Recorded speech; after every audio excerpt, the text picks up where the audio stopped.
तुम्ही महाआरती केलेली आहे, फडणवीस मुख्यमंत्री बनावेत अशी मागणी केली आहे, काय सांगाल? नाही, आज ज्या प्रकारे महाराष्ट्रामध्ये यश मिळालेलं आहे महायुतीला, त्याचं मोठं श्रेय हे आमचे नेते आदरणीय देवेंद्र फडणवीस साहेबांना जातं.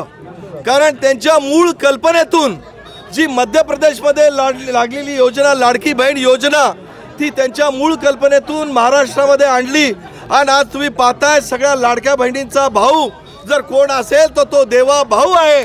म्हणून आम्ही सगळ्यांनी, आमच्या भारतीय जनता पार्टीच्या सगळ्या कार्यकर्त्यांची, इथल्या नागरिकांची अशी विनंती आहे की माननीय देवेंद्र फडणवीस साहेब हे महाराष्ट्र राज्याचे मुख्यमंत्री झाले पाहिजे.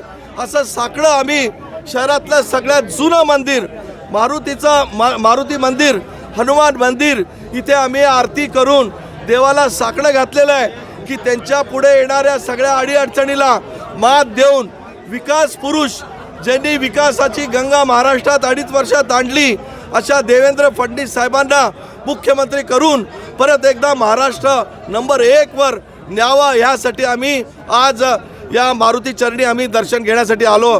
त्याचबरोबर आमची ही पण एक मागणी आहे शहराच्या वतीनं, भारतीय जनता पार्टीचे अतुल सावे हे पण मंत्री होऊन या शहराचे पालकमंत्री व्हावे, अशी आमची पण भावना आहे. बरं, साकडं पूर्ण झाल्यावर देवाला कसं खुश करा? आम्ही आज इथे महाआरती घेतली आहे. शहरातलं सगळ्यात मुख्य मध्यवर्ती असलेलं जुनं मंदिर, पण शहराच्या प्रत्येक भागामध्ये अशी आम्ही महाआरती करणार आहोत, महाअभिषेक पण करणार आहोत.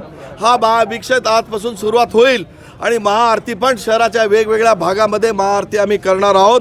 आणि त्यामुळे हे आमची मागणी पूर्ण झाल्यानंतर आम्ही इथे एक मोठी पूजा करून आज मारुती रायांचं अभिनंदन, आम्ही आभार मानू आणि तमाम जनतेच्या वतीनं देवेंद्र फडणवीसांना आशीर्वाद मागू.